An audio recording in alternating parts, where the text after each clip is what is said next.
예, 안녕하세요. 오늘은 물질과 반물질에 대해서 말씀해 보겠습니다. 뭐 그거를 꼭 자세히 설명을 하는 건 아니고 영적 영감을 받기 위해서 한 왜냐면 종교가 계속 옛날 구닥다리에 머무르면 알아듣기 힘들잖아요. 그러니까 새로운 얘기로 새롭게 풀어내야 저는 된다고 생각하거든요. 저는 그렇게 생각해요. 저는 그 도사들이 물론 저는 뭐 대단한 그런 도사는 아니지만 이제 저 밑에 말단 도사로서 나름대로 이 뭐 비디오를 보는 사람도 별로 없지만 또 나중에 볼지도 모르죠 누가. 그래서 이제 희망을 가지고 하는데 지금도 보시는 분가 가끔 있는 것 같고 그래서 감사한 마음으로 하고 있어요. 저는 그렇게 생각해요. 직무유기다. 너무 이 구닥다리로 얘기하면 그러니까 그게 무슨 말이야. 그러니까 만일에 어떤 사람이 구닥다리 방식으로밖에 설명을 못하면 그 사람은 모르는 거죠 그 얘기를. 그러니까 새로운 방식으로 쉽게 설명할 수도 있는데 굳이 구닥다리로 왜 설명하는가? 그것은 그거를 내용을 몰라서 그냥 앵무새처럼 중얼거리는 것뿐이다. 저는 그렇게 생각해요. 그러니까 그 사람들은 이제 직무유기자들이죠. 그러니까 아마 나중에 혼이 날 겁니다. 예, 그런 식으로 하게 되면 계속 맨날 그러잖아요. 묘하다 무슨 묘하다 그러는데 물론 묘하죠. 그러니까 저도 몰라요 정확히 묘하니까 그렇지만 그래도 자기가 아는 거라도 좀 풀어야 되니까 저는 그렇게 생각해요. 모르지만 그래도 저도 최대한으로 제가 아는 것만 말씀드릴게요. 그러니까 반물질은 뭐냐? 바로 뭐 물질의 반대, 그러니까 마이너스입니다. 마이너스. 마이너스 에너지를 반입자라고 하고 반물질은 반입자가 합쳐진 것이고 입자란 것은 물질의 최소 단위고 그리고 입자는 어, 그 최소 만물의 최소 그러니까 반입자는 입자는 뭐 만물의 최소 단위요. 물질은 그냥 우리가 사람이 물질이고 세상이 물질이고 입자를 모으면 물질이 돼요. 그리고 이제 반입자는 뭐냐? 지금 또 설명하는 건가? 헷갈린다.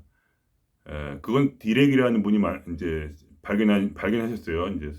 그래서 나중에 이제 실제 관측을 했고, 그러니까 진공 상태에서 아무것도 없는 무의 상태에서 공의 상태에서 우린 공이라 하지만 이제 세상에서 진공이라고 해요. 과학자들이 아무것도 없다 이거예요. 진공. 진공에서 입자와 반입자가 생겼다 없어졌다 생겼다 없어졌다 그래요. 아무것도 없지만 생겨요. 입자가 생겨요. 물질이 생기는 거니까. 물질의 최소 단위가 무에서 창조돼요. 그리고 근데 그거 동시에 마이너스 에너지를 가진 반물질이 창조돼요. 그러니까 그 입자와 반입자가 합쳐지면 다시 무가 돼. 무가 아니고 에너지가 돼요. 그러니까 에너지가 있는데 에너지가 어떻게 되냐면 예를 들면 빛 에너지가 있다. 그러면 빛 에너지가 입자와 반입자로 생성되고 그 물질이 되는 거죠. 그런데 그 두 가지가 다시 합쳐지면 빛으로 돌아가. 이게 이제 디렉이라는 분이 발견한 것이고 그 후에 2, 30년 후에 이제 다른 분이 그걸 실제로 관측하셨어요. 입자와 반물질을 입자와 반입자를 이제 관측을 하신 거죠. 그러니까 이제 그 말하자면 이제 창조가 이제 확인이 된 거예요. 과학적으로. 근데 이 그런 말이 전부 사실은 저희가 읽는 경전에 다 나와 있는 말이죠. 그러니까 인간은 사실 수천 수만 년 전부터 이미 다 알고 있는데 지금 이제 과학이 조금씩 이제 살짝 맛만 보면서 이렇게 발견을 하고 있어요. 재밌죠? 근데 우리 이미 다 알고 있어. 옛날 우리 조상님들부터 다 알고 있는 거지. 태초에 하나님이 빛을 쫙 쏘니까 거기서 물질이 생긴 거죠. 근데 재밌는 것은 반물질도 있다는 게 재밌는 거야. 그러니까 우리는 예를 들면 우리가 살아있다. 그러면 우리의 만약 삶이죠, 삶을 이제 생명이라고 많이 친다면 이 생명과 반대된 죽음이 우리는 죽음이 그냥 소멸이라고 생각했잖아요. 죽음은 소멸이다. 근데 그게 아니야. 죽음도 있어 또 똑같이 살아 있어 죽음이. 그게 엄청 재밌는 거예요. 그게 왜 재밌는지 아시겠어요? 그러니까 우리가 만일에 이제 우리가 죽어서 우리가 똑같이 창룡과 반창룡이 똑같이 있지는 않겠지만 만일 내가 잘게 잘려져서 나중에 죽고 나서 이 육체가 입자 상태, 가장 물질의 최소 단위 입자 상태가 되면은 그때 숨어있던 반입자가 와요. 와가지고 이게 두 개가 합일이 될 때 그때 내가 빛으로 변해요. 그때 빛 에너지가 돼버리는 거야. 에너지가 되는 거니까 빛 에너지보다 에너지로 변해. 그러니까 진짜로 이제 에너지. 그러니까 에너지 총량의 법칙은 사라지지 않아요. 그러니까 물질 그건 이제 아인슈타인이 말한 대로 물질은 에너지가 되고 에너지는 물질이 된다. 그게 상대성 원리잖아요. 근데 그거를 이제 디렉이라는 분이 더 깊이 아신 거야. 에너지는 물질과 반물질을 창조하고 물질과 반물질이 다시 합쳐지면 그때서야 에너지도 들어간다. 그것을 디렉의 방정식이라고 해요. 엄청 재밌죠. 그러니까 빛이 물질만 창조하는 게 아니었던 거야. 그러니까 빛이라는 것은 말하자면 이걸 약간 영적으로 얘기하면 이 하나님이 쏘신 빛은 죽음만 만든 게 아니 삶만 만든 게 아니라 죽음도 만든 거야. 그러니까 그 두 가지가 삶과 죽음이 마지막에 합쳐지면 그때서야 모든 게 다시 빛으로 돌아가는 거야. 빛은 순수한 에너지니까 이제 뭐 그런 빛 또한 하나의 에너지니까 그런 식으로 얘기할 수 있는 거예요. 얼마나 재밌어요. 그러니까 우리가 이거를 어떻게 이 진리를 과연 어떻게 사용할 수 있는가? 그러면 예를 들면 이걸 이제 쉽게 얘기하기 위해서 거울 있잖아요. 거울. 제가 말씀드렸죠. 거울은 항상 영의 세계다. 그러니까 거울이 죽음의 세계예요. 말하자면. 처음 항상 제가 쉽게 말한 대로 무에서 또는 공에서 신이라는 나가 만들어졌고 I am that I am. 그리고 나서 시간과 거리에 따라서 이렇게 딱 2차원이 만들어진 거죠. 그리고 나서 인간은 3차원이다. 3차원의 세계는 뭐냐? 오감의 세계야. 그러니까 맛보고 뭐 만지고 눈으로 보고 막 이것저것 그죠? 근데 만일에 뭐라 하나 눈으로 볼 수 없다. 그러면 이미 3차원이 아니죠. 2차원. 그죠? 눈으로 귀로 들리지도 않고 아무것도 안 돼. 우선 눈으로 보지만 않아도 우선 오감을 떠나서 눈으로 보지만 않아도 이미 2차원이야. 2차원의 세계는 뭐가 있느냐? 그냥 마음밖에 없는 거죠. 생각과 감정. 마음밖에 없는.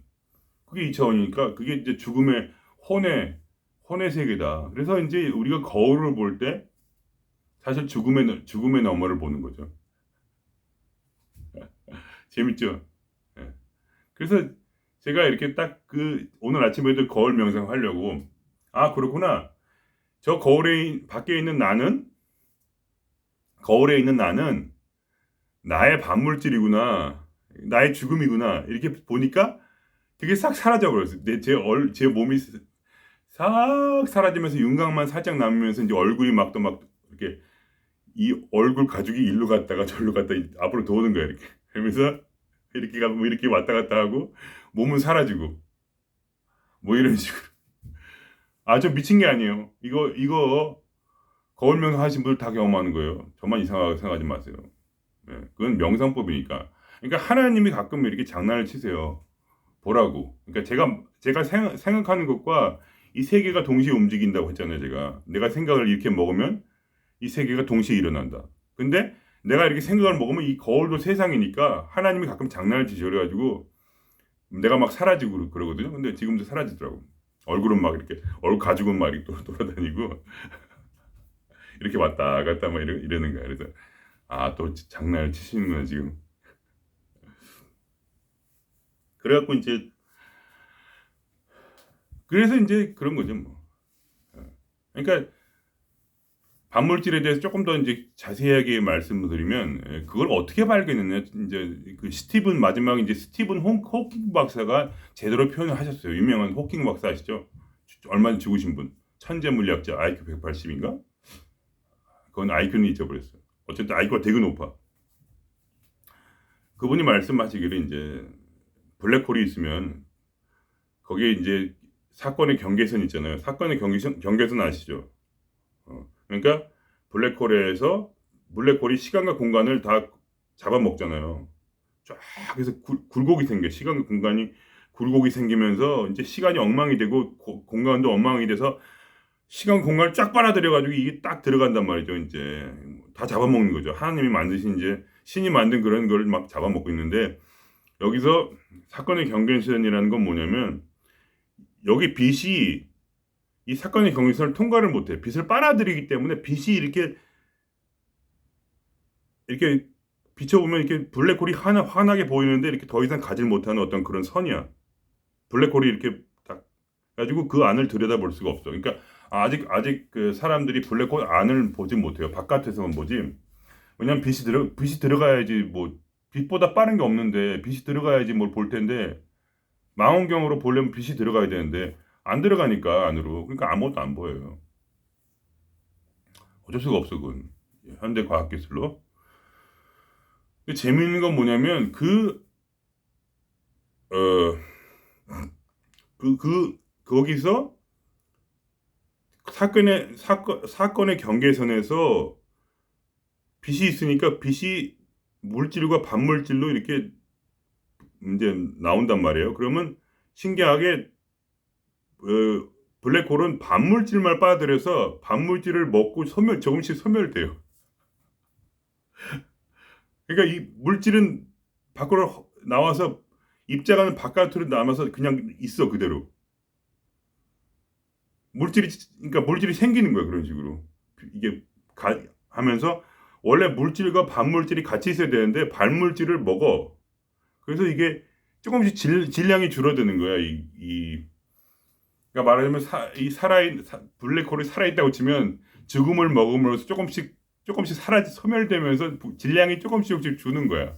그런 재미있는 거를 스티븐 호킹 박사가 발견하는 거야. 그러니까 얼마나 신기해요. 참 머리도 좋으셔. 근데 그런 거를 이제 보면은 그러니까 반물질이 뭔가를 알 수가 있죠. 소멸시킨다. 근데 존재한다. 그러니까 우리가 죽을 때도 우리가 분해돼서 되고 나서 흙이 되고 나서 더 오래돼서 더 입자가 만일에 입자 단위로 쪼개진다면 반입자가 숨어 있던 것들이 딱 와가지고 우리가 싹 만나가지고 빛으로 확 돌아가. 그렇다 이거예요. 그러니까 이런 게 이미 우리는 이미 다 알고 있지만 제가 말씀드렸잖아요. 제로 에너지가 있는데 신에겐 제로 에너지가 있어서 신은 제로 에너지가 있어서 완전히 평형 상태 물어 보이지만 거기서부터 플러스 3과 마이너스 3이 나왔다. 음양의 조화. 음양이 이렇게 떨어져 나온 거야. 그러니까 양이 있으면 음이 있다. 그래서 언젠가는 음양이 만나게 되면 사라져 버리는 거야. 제로가 되는 거야. 그게 이미 그거는 수만 년 전부터 있던 생각이에요. 그냥 인류에게. 이미 알고 있는 건데 뭐다. 신기하지도 않지 뭐. 그냥 그렇구나. 재미있지. 근데 원래 아는 건 뭐. 앞으로 뭘 발견할지도 이미 다 알고 있는데 뭐. 어떻게 하다 보면 다 나오겠죠. 언젠간. 안 나올 수도 있고. 모를 확률도 많겠죠. 사람이 과학이란 게 이렇게 똑똑할까 과연 싶어요. 솔직히. 돛다는 게 더 빠르지. 그래갖고 이제 이게 뭐냐. 결국은 무엇을 우리가 거기서 얻을 수 있는가 하면은 영적 지식을 얻는 거죠. 그러니까 예를 들면 이제 옛날부터 인간은 제사를 드렸어요. 그러니까 제사를 드릴 때 뭘 드리냐? 닭을 죽이든지 양을 죽이든지 염소를 죽이든지 말을 죽이든지 소를 죽이든지 사람을 죽이든지 죽여요. 그게 바로 제사다. 그러니까 인간이라는 건 기본적으로 아는 거야. 무엇이 신에게 다가갈 수 있는가? 바로 모든 것을 물어 돌리기 위해서는 죽음이 필요하다 항상. 완전한 무의 세계로 가기 위해서는 죽음이 필요하다 어떤 그 상징적 의미죠. 이게 상징적인 물질이 물어 돌아가기 위해서는 반물질이 필요하다는 거예요. 그래서 우리가 어떻게 하면 좋겠어요 지금? 그래야만 마야 제단에서 피를 흘리는 그 제사를 죽여서 제사를 드리는 것과 동시에 신과 인간의 합의를 보여주는 그런 벽화, 그 남자 여자의 성행위를 그래야만 합일이 된다. 죽음이 있어야 그거를 나타내 주는 거예요 우리에게. 그런 것이 천지의 수만 년 인간의 역사 동안 천지 따까리로 많은 거야. 그런 얘기가. 왜 그러겠어요? 그러니까 우리가 지금 과연 어떻게 살아야 될지를 얘기해 주는 거예요. 바로 나의 삶 속에 죽음을 받아들여라. 그러면 어떤 식으로 받아들일 것인가? 나는 어디에 살 것인가? 그게 중요해요. 그러니까 네가 살 곳을 정해라. 네 마음속에 살 것인가? 아니면 이 세상에서 살 것인가? 죽음의 세계에 살 것인가? 제 말은 다르게 얘기하면 거울 속의 세계, 죽음의 세계에서 살 것인가? 아니면 이 세상에서 당신의 오감, 이 만들어진 이 입자, 이 물질에 따른 능력에 따라서 3차원으로 되어진 이 이미지의 세계에 눈으로 볼 수밖에 봐야만이 현실이 되는, 눈으로 봐야만이 3차원이 되는 사실은 무의 세계, 이 무의 세계에서 살아갈 것인가? 아니면 실제로 존재하는 실제인 사실은 실존인 마음의 세계, 죽음의 세계, 신의 세계에서 살아갈 것인가는 당신의 선택이다 이거예요. 그런데 이 모든 인류 역사는 같은 것을 지적하고 있다. 너는 이 세상에서 죽고 마음의 세계에서 살아나라. 그럼 내가 이 세상에 지금 살 때 무슨 일이 생겼다. 막 괴로운 일이 생겼다. 내가 막 죽어. 아니면 내가 막 진짜 고통을 당해. 막 마누라가 나를 조져. 아들이 나를 조져. 남편이 나를 조져. 조진단 말을 왜 이렇게 좋냐는 기분이 너무 좋아. 욕을 해야 돼 이상하게. 이 마음의 스트레스가 너무 많은가 봐 내가. 제가 좀 그래요. 티크도 있고 막 그 강박증이 있어갖고 평생을 하나님이 강박증으로 살게 했었어. 티크하고 맨날 티크에다 강박증에다 막 그래 욕을 좋아해요. 죄송합니다. 그래갖고 근데 뭐 이까짓 거 어차피 뭐 그잖아요. 제 입장에서 그래. 이까짓 거 병 있는 거 뭐 어째 병 있으면 있으라고 하지 뭐. 난 죽었는데 이 세상에 대해서. 난 이 세상에 대해서 이 내 몸에 대해서 죽었다. 나는 이 이미지의 세계에 대해 죽었어요. 그러나 나는 신에 대해서 깨달음에 대해서 그리고 죽음에 대해서 살았다. 그런 거죠. 그런 식으로 말할 수 있는 거죠. 나는 율법에 대해 죽었다. 그리스도가 말한 것처럼 율법에 대해 죽었다. 규율, 법칙, 정의 이 세상의 모든 이루어진 것에 대해 죽었고 나는 진리에 대해 살았다. 이 세상의 규율이 아니라 진리에 대해 살았다. 나는 깨달음에 대해 살았다. 나는 이 세상의 이미지 삶에 사실은 무로 돌아가 버릴 유한적인 삶에 대해 죽었고 나는 무한의 삶에 대해 살았다. 영원한 삶에 대해 영생에 대해 살았다. 그러니까 나는 어디에 있을 것인가? 나는 이 세상에 있을 것인가? 내가 저번에 말씀드렸죠. 우리는 동시적으로 절대로 이 죽음의 세계가 죽음 이후에 오지 않고 물질과 반물질이 항상 함께 있듯이 이 세상에는 눈에 보이는 이 이미지의 세상과 실제로 죽음에 있는 그러니까 사후 세계가 동시에 존재합니다. 그걸 절대로 죽고 나서 뭐가 생긴다고 생각하지 마세요. 지금 바로 내 안에 하나님이 있고 그리고 죽은 자들이 같이 있는 겁니다. 지금이요. 그래서 예수님이 이렇게 말씀하셨잖아요. 왜 하늘을 보느냐? 왜 하늘을 보느냐? 왜 죽은 사후 세계를 보느냐? 천국은 바로 너희 가운데 있다. 사후 세계는 너희 가운데 있는 거야. 예수님이 이미 그걸 알고 있어요. 예수님이 물질과 반물질을 통달하신 분이야. 그게 항상 함께 있다는 것. 함께 있다는 것을 알고 있는 거야. 사후 세계가 함께 있다는 것을. 근데 그거를 그러니까 우리 이제 도사가 뭐냐 결국 도라는 건 뭐냐? 이 세상은 존재하지 않고 존재하지만 물론 존재하지만 그렇게 나에겐 더 이상 존재하지 않는다는 거예요. 나에게는 이 세상은 더 이상 없어. 그리고 내 세상은 뭐냐? 죽음의 세상이야. 그래서 나는 지금 죽은 이들과 같이 살고 하나님과 같이 살고 진리로 더불어 산다. 그래서 3,000년이든 4,000년이든 신선 얼음에 도끼자로 썩든 말든 자유롭게 이 세상을 이렇게 인도 사람들 하는 것처럼 이렇게 하면서 노는 거지. 이렇게 놀면 사는데 어? 근데 이왕 사는 거 이왕 이제 그러니까 여기가 인도의 끝이고 인도는 여기서 이제 난 놀아 난 즐거워 행복해 해피해 왜냐면 나는 죽음의 세계에 사니까 나는 전체를 깨달았어.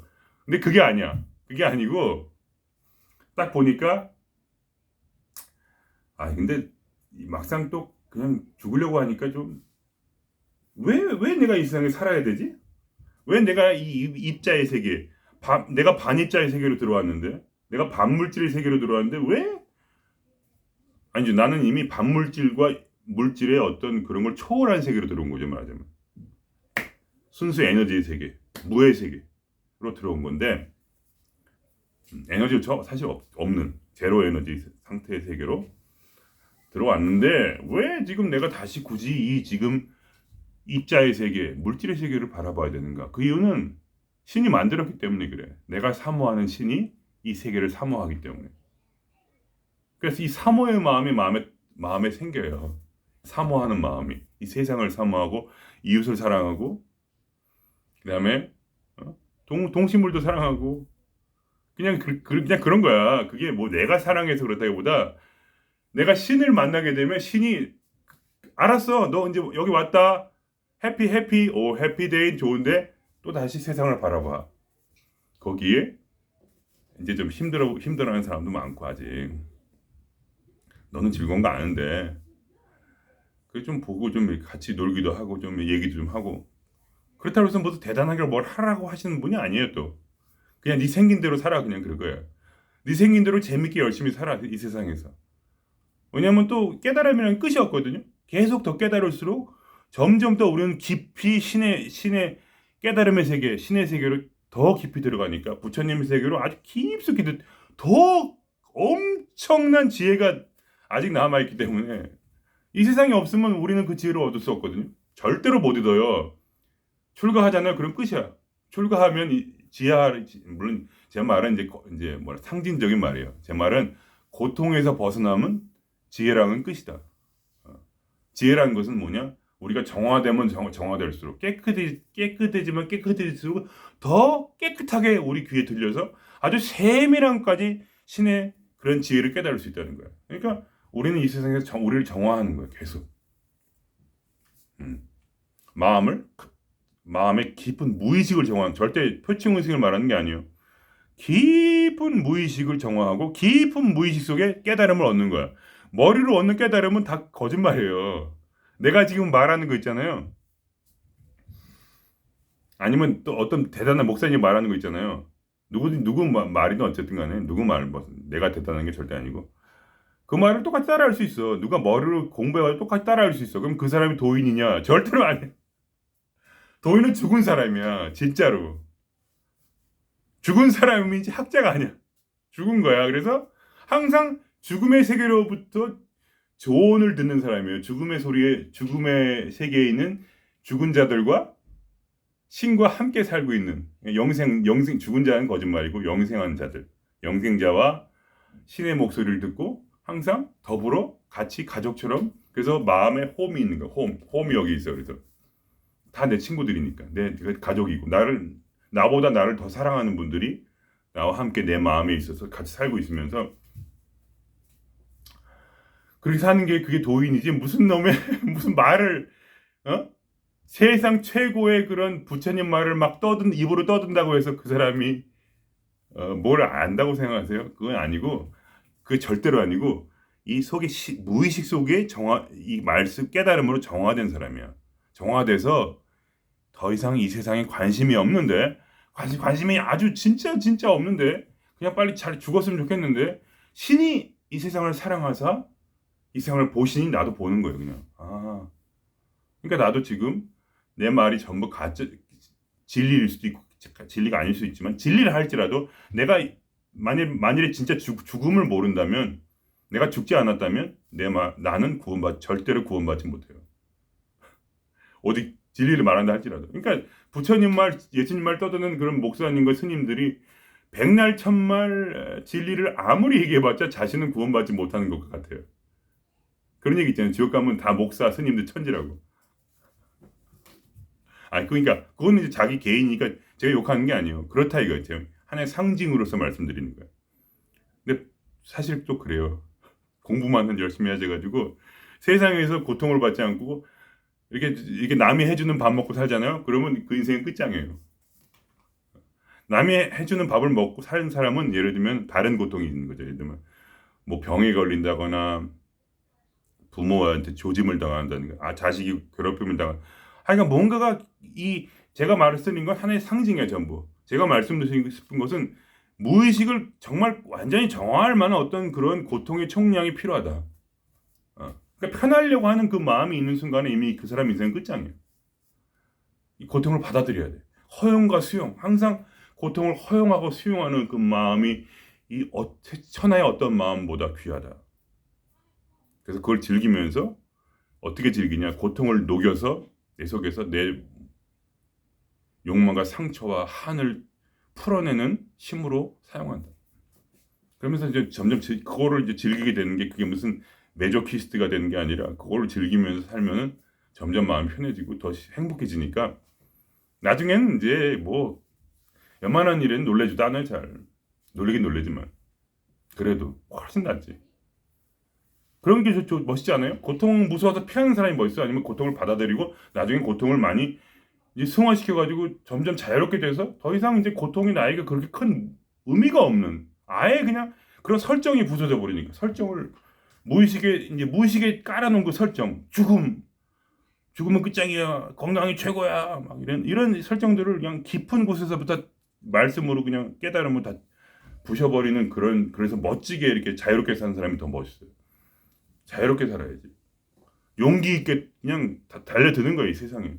용기 있게. 그래서 젠탕 저 터지란 말이에요. 그렇게 사는 게 멋있잖아요.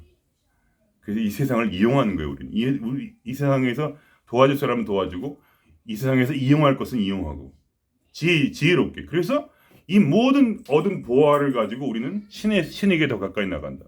왜냐하면 내가 사는 곳은 거기니까. 내가 사는 건 피해 아니야. 내가 사는 곳은 바로 이곳. 마음의 세계.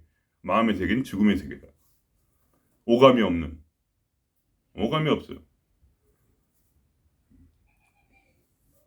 거기로 나가자. 물론 이제 완전히 더 사라지게 되면 생각과 이제 어떤 감정이 사라진다고 생각할지 모르지만 사실은 제가 말씀대로 혼이란 건 기억 하드디스크라서 누가 버튼만 누르면 올라와. 근데 죽고 나서 어떻게 우리가 살아날 것인가? 신이 버튼을 누르면 우리가 이 기억이 다 올라와. 그걸 콜링이래, 콜링. 장룡아, 일어나. 무덤에서 신이 부르시는 거죠. 내가 살아날 수 없어. 우리는 하드 디스크 같은 거야. 근데 마지막에 이렇게 하시는 거야. 장룡아, 일어나. 일하러 가야지. 보살도를 행해야 될 거 아니냐. 다시 일어나라. 그렇게 하시면 일어나는 거야. 거짓말 같죠? 믿거나 말거나. 저는 믿어요. 여기서 마치겠습니다. 죽음을 가까이, 고난을 가까이, 죽음을 가까이, 항상 죽음을 마음에 품고 살아가세요. 오늘도 당신은 죽었습니다. 내가 날마다 죽노라. 사도 바울의 말씀처럼 이 세상을 죽음으로서 세상에 대해 죽음으로 살아가시고 그나마 그렇지만 죽음의 세계에서 사십시오. 그것이 도사입니다. 마치겠습니다.